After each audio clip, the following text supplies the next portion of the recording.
For me to do a podcast in English, for now, out of my comfort zone. I'm ready to step out of my comfort zone also. Each and every one of us has what to share. What we're going to be discussing over the next several weeks are fundamentals. They're not just the nice ideas or or Absolutely. considerations. Which if you do it, you can't help it but succeed, Be'ezer Hashem. For me to underwrite this deal, I'm gonna get out of my mind. If I can give anybody a gift, it's enabling them, or I should say, facilitating the process to allow people to get to know themselves. You're there. It's not like you're finding a new Rolex watch that never belonged to you. Who you are has always been with you. You don't just enjoy the outcome, you enjoy the process. Being afraid is not going to pay your rent. Being yourself will. Good morning, Chaim. It is so exciting to be here, even though I'm in New York and you're in Israel. But distance has not affected our relationship, and I'm very proud and happy to say that we've known each other for many years. And I'm just so excited and honored to be asked to be part of this show with you. As I mentioned to you before, spending time with you is valuable, and I appreciate that. Yeah, Reb Shulam, it's so nice to be with you. And you know, the feeling is mutual. We have been friends for many, many years. Yes. And when I reached out to you with the idea, I have a podcast for the last, I don't know, 6, 7 years in Yiddish.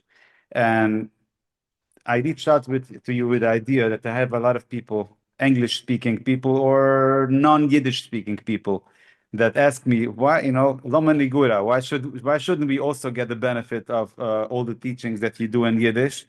And I thought a lot about it. And I tell you what, one of the reasons why I only did it in Yiddish until now is because I had a co-host. For those who, those who listen to the podcast, Pinchas Glauber, know that I have a co-host in Yiddish, and we speak all the time. And it's, let's put it this way, it's my comfort zone. For me to do a podcast in English, for now, maybe not for now, but for a few years back, was out of my comfort zone. Now maybe it's more in my comfort zone. I'll speak to you. We'll figure it out over time. But I'm ready to step out of my comfort zone also. And oh, my mic keeps coming up. But anyway, I'm ready to step out of my comfort zone, and I have no doubt that together with speaking with you, Reb Shulam, on the podcast, it will make my life so much better, and I'm gonna have fun doing it. So let's dive in and do it. So I want to pick up on something you said just already on that. We have a Messiah when we look at Chumash, and we talk, particularly now in these Parshias, and we're coming into eventually Sefer Shmais, and Moshe Rabbeinu emerges as the greatest leader of the history of the world, not just of Klal Yisrael. And you have to remember, he was very hesitant to take a lead. He didn't speak well. It wasn't, like you said, it wasn't his normal comfort zone. And it was being asked a lot of him. And the Rebbe Hashem just told him at Yesod, and that is, you've got something to share. And how it's going to get out to everybody, how it's going to work, that's not your business. You have something to share, and it's your responsibility to share that. And as with everything in the Torah, everything that happens in the Torah is a message to each and every one of us. So the Torah is speaking to us as well. Each and every one of us has what to share. We all have unique value. And, I know you, Chaim, in particular, have a very unique kind of direction and a lot of insight. And, as much as it may not be in your comfort zone, it is so important. And I'm so happy that you've decided to do this, because if not, then all that value that the Rebbe has invested in you is not going to be shared. And how do we gain from that? Yeah. And if it doesn't come through, it'll come through somebody else, maybe. But this is your opportunity, and you're the right Kaylee.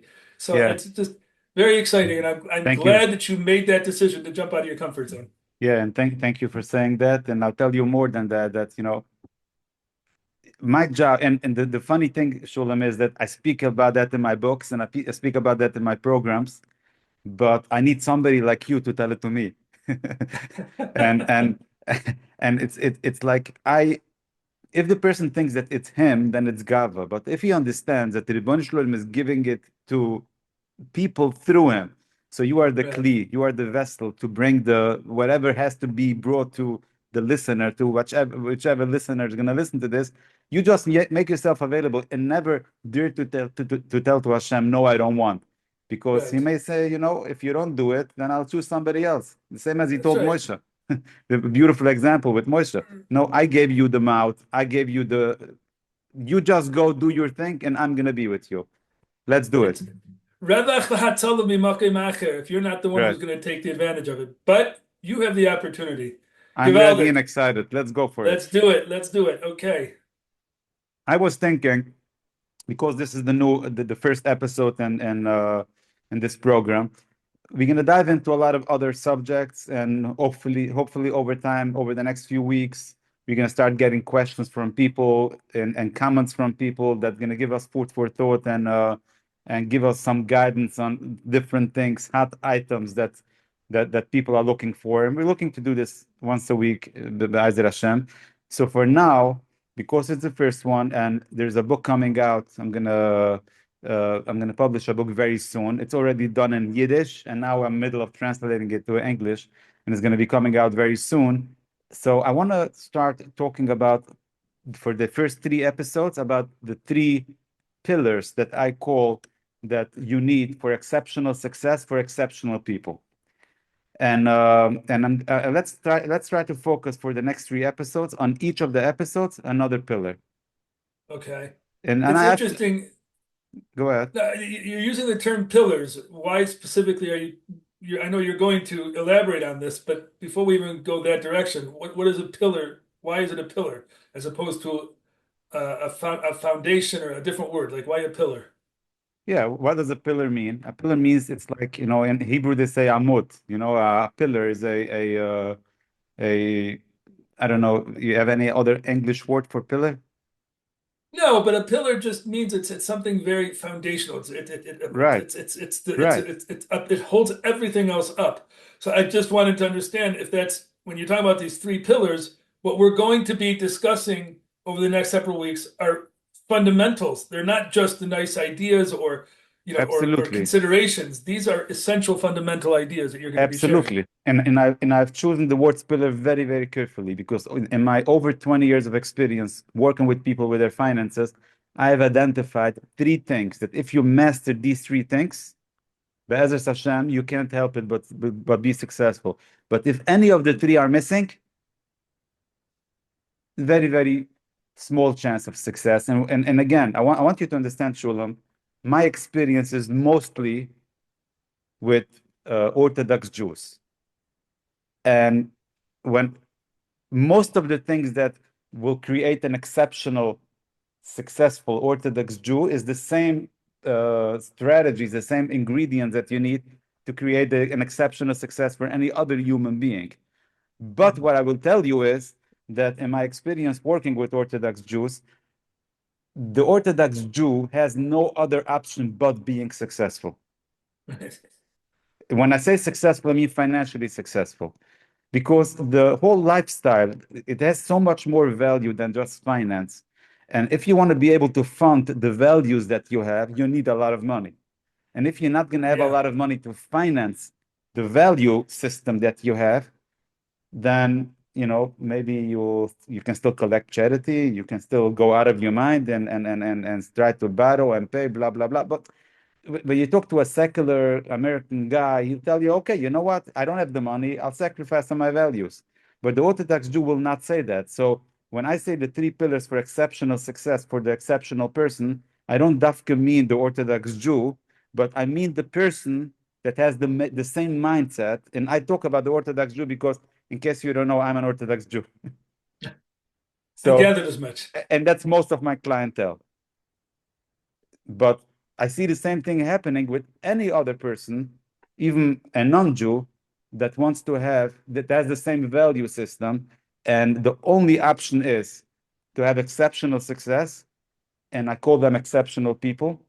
And if anybody who listens to this, even a non-Jew, if he considers himself an exceptional person, and when I say exceptional person, I mean that his value system is number one in his life, that's the foundation for his life, then I have no doubt that in order for him or her to be successful, they need to have the 3 pillars and to have it in order.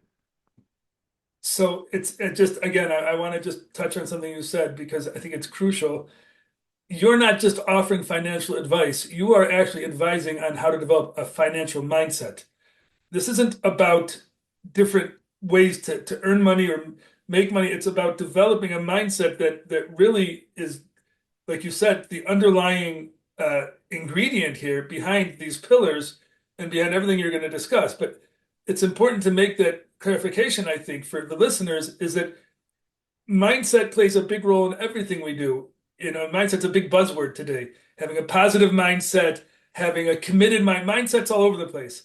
But a financial mindset is kind of new, to put finances in that way. It's not just a matter of learning how to keep a budget, but it's having a mindset, and that's what you're introducing. And I think I just wanted to pick up on that this is more than just financial advice. This is a Absolutely. And financial it's also mindset. more than the mindset. It's mindset. It starts with mindset. And you're 100% right that that's the starting point.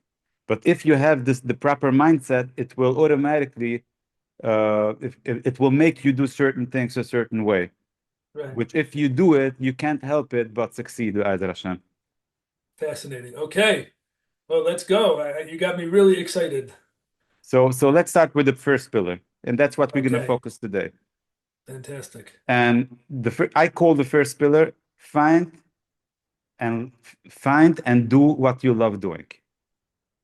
So when I say find and do, what I mean with that is the first step is to find, because a lot of people don't even know what they love doing.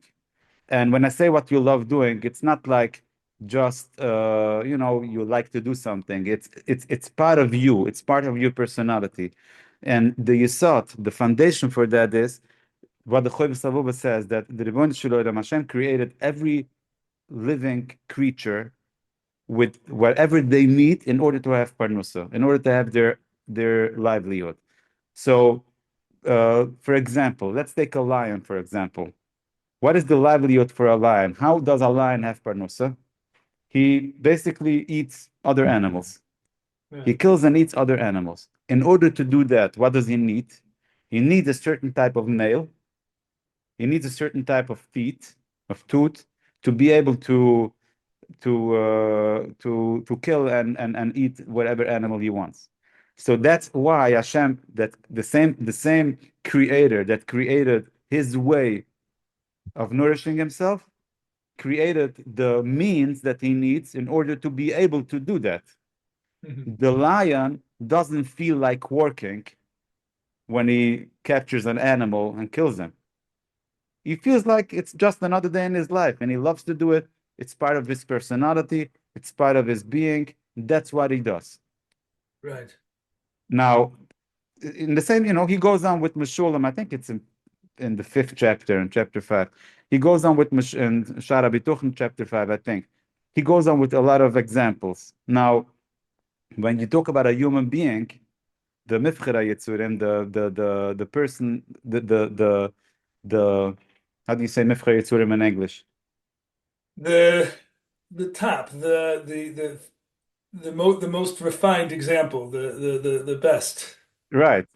So when you talk about a human being, every human being has a different way that Hashem wants him to get his parnusa, that Hashem wants him to get his livelihood. So in order for him to be able to do it in an easy way, in a proper way, in a way that makes sense, he should succeed doing it. Hashem created in that person a certain personality that if he uses that personality that Hashem gave to this person, which is unique to him, he should be able to work and have parnusa and have no issues whatsoever with his livelihood, and love how he does it, and get up every morning excited about what he does. It should be just like another day, and can't wait to go out to work, can't wait to do what I'm supposed to do. And that is unique to every human being.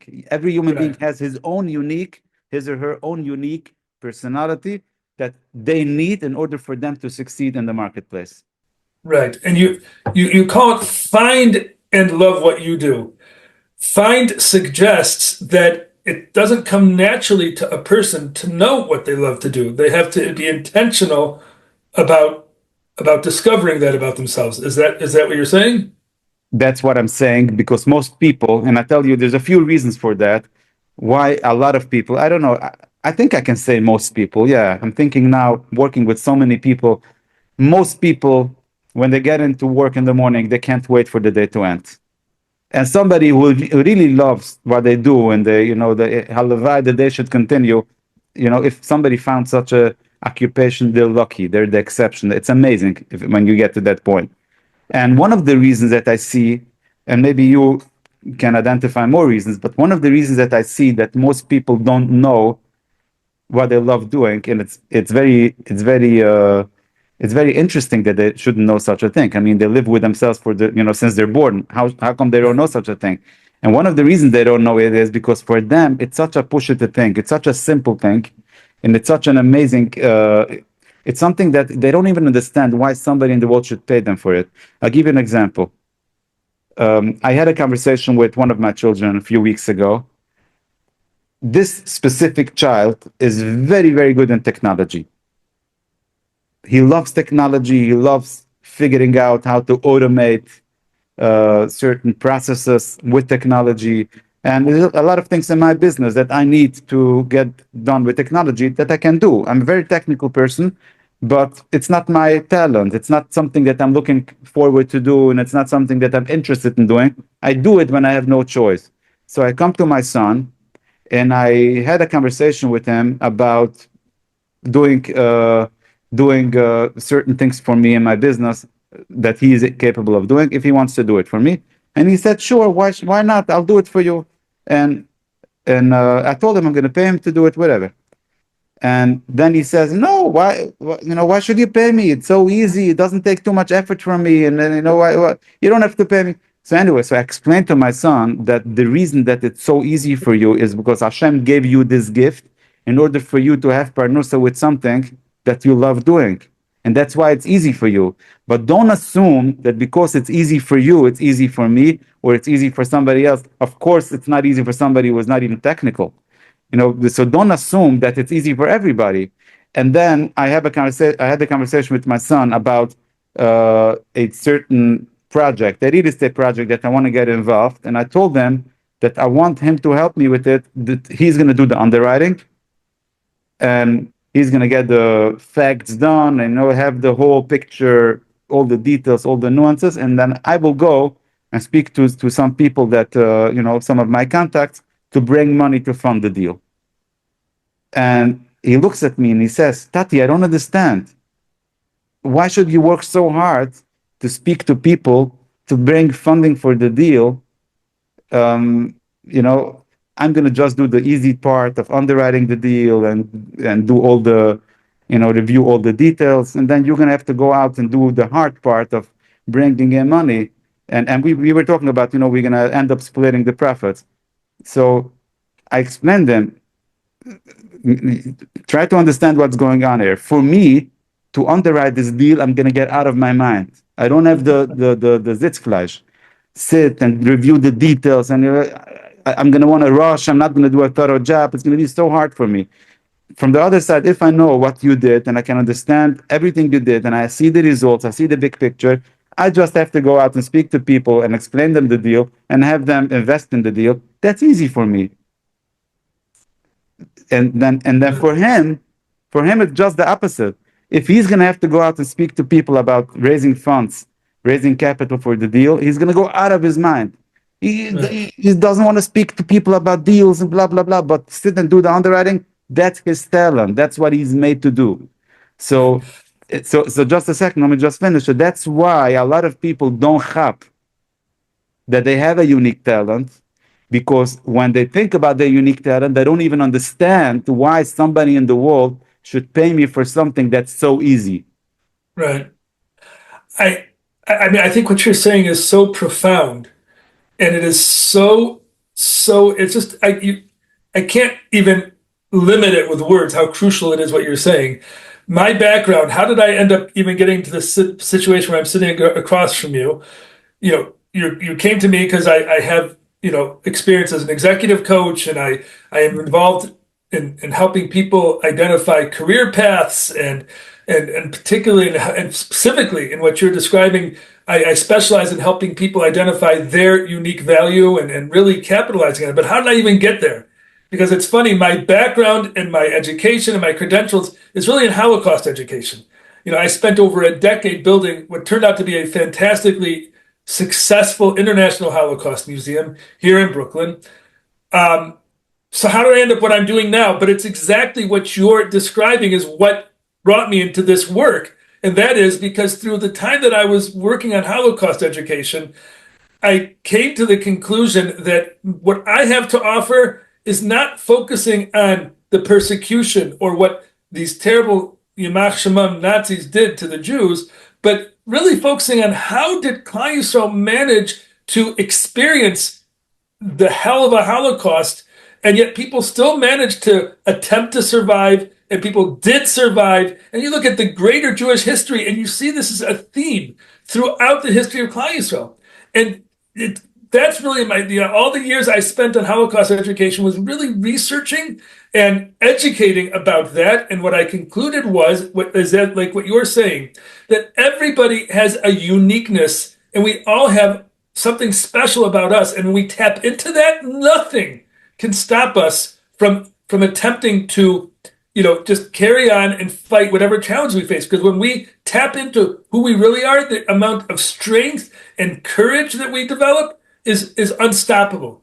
And that's what you see throughout Jewish history, and particularly in the Holocaust, we have so much testimony and eyewitness reports, and people like Viktor Frankl, who wrote a book focusing just on this. And I could go on and on about how this has kind of developed today into a study in and of itself. But when I was faced with a challenge by COVID that I had to switch, I didn't want to give that up. So how can I continue educating and helping people with this type of work outside of the museum? And that's when it occurred to me, helping people as an executive coach would give me the opportunity that to help people really identify and implement their unique value and help them. If I can give anybody a gift, it's enabling them, or I should say facilitating the process to allow people to get to know themselves, because that is the biggest value and commodity that any of us have is our value, because my value is not yours. And that's what makes me special.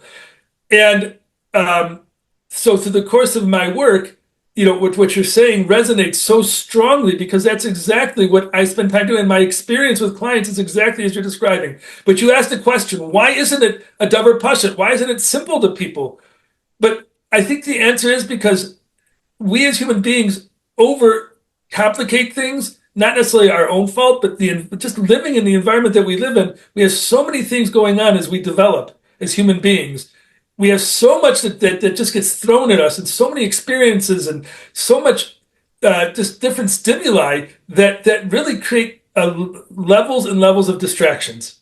And those distractions, it create this distance between the way I am looking at things now, because I'm just functioning as a human, but really getting to know myself. And those distractions stop us from really focusing and being able to identify, who am I? So I believe, if I'm not mistaken, what you're describing is really the process of removing those distractions. And a person, if successfully is able to remove those distractions, they will indeed become much more familiar and develop that self-knowledge of who I am, what do I really enjoy doing. So when you say find and love what you do, that finding process is really removing these distractions, because you're there. It's not like you're finding a new Rolex watch that never belonged to you. Who you are has always been with you. So it's not finding something new, it's finding yourself that's always been there, but removing the distractions that got in the way so you can actually tap into that and release that unlimited power that each and every one of us has once we take ownership over that value. Absolutely, Shulam, and I love it. I love it. I see that I ignited something in you and you became so passionate about it. That's amazing. I love it. And just to remind you, I don't know, you probably remember, but just to bring the listener into our lives a little bit, I met you through the Holocaust education on a trip to Poland, if you remember. And I'll tell you something interesting, Shulam, also, that I always was fascinated. When I was a little child, I started thinking about, they keep talking about how many Jews the Nazis, Yamach Shemam, killed. 6 million Jews. And then what I couldn't understand is, I don't understand. I see everybody that I know who lived through that time survived. So what do you tell me? They killed so many Jews. All the Jews I know from that age survived. Right. But I got older. I started hopping. Oh, you know why that's the case? Because that's the only people you know. Because imagine how many people you would have known without that. Exactly. Most people did not survive. Most Correct. people did not have the teachings from Viktor Frankl. Right. And I'm not saying, that if everybody would have had the teachings from Viktor Frankl, they would have survived, but maybe more people would survive. I don't know. But the point is that so many people are walking around and not enjoying what they do. And we can have this conversation from a mindset perspective and from a point of view that it is important, and it is important that you feel good. But when I talk about the three pillars of exceptional success for exceptional people, I talk about a monetary value attached to it. Right. It's not only the idea and the good feeling of it, it's actual money. Not only is it actual money, it's when by my conversations with people, when somebody found that, I consider it like they found a treasure. Right. So when you tell me, so hard, inflation and prices going up and the cost of living and this and that and the other, no, that's nothing compared to, the problem is nothing compared to the benefit of finding what you love, and then you do Right. what you love. Because Right. once you do that, the ceiling is the sky is the limit. You don't have any ceiling where you can grow, because Right. when you're tuned in, if you hate what you're doing, then you're not going to look out to grow, and you're not going to get too much money. And it's either you're going to want to retire or you're going to want the day to end. But when you love what you're Right. doing, you're gonna be looking to improve. You're gonna be looking to raise up in the ladder in the company that you're working on, and or improve your business, have more services, impact more people, and it's good. The more work you have, the better it is for you. Wow. And the more enjoyable and energizing it is. Correct. You don't just enjoy the outcome; you enjoy the process. The process. That's what and that's where real enjoyment and happiness comes from. I mean that's something that's been studied and acknowledged that So, happiness so for doesn't come most from people, finishing. the work that they do, their occupation, let's call it, is the means to an end. Right. But the focus is the end. But when you work Sure. within your unique personality with what you love doing, the means is part of the end. Right. And that's the growth mindset for sure. So now you understand, Chulin, what this is pillar number one. Yes. Very Okay. clear. I would love to go into pillar number two, but I think we'll leave that for a different conversation. Anything else you Okay. want to add before we end? No, I just think like you said, I mean if I had anything to say, I would say this, that this is not a hard process. It's not, don't people, listeners shouldn't get scared. Wow, they're talking about something so lofty and so, so big. I mean, how can I even think about spending time on that? I'm just so busy, or it sounds so overwhelming. But the truth is that it's not.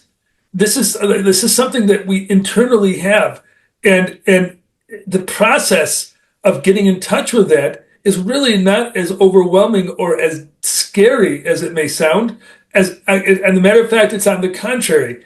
The once a person begins that process of kind of scaling back the distractions, the amount of pleasure and satisfaction that's gained will quickly overcome any anxiety or hesitations, because it's just natural. It's what we want to do. Absolutely. And I'll tell you, the other thing is, in the book, I go into details how a person can find what they love doing. Because, people who are listening to this conversation are from every, stage in life. You have young people who are starting out. You have older people. I wanted to say like me and you, but we're not older. We're younger, but still younger. But you have people from all stages in life, and sometimes when we talk about it, people ask, Chaim, yeah, I understand. Yeah, it's important. But how? How? I have no idea what I love. I have no idea what I'm made to do. And most of the time it's between you and me, they do know. It's just that they didn't discover it yet. They didn't um for example, for myself, when I found that, I was so scared to say what is my personality because then I'm good in everything. You know the people who are good in everything. I'm good in cooking. I'm good in baking. I'm good in learning. I'm good in speaking.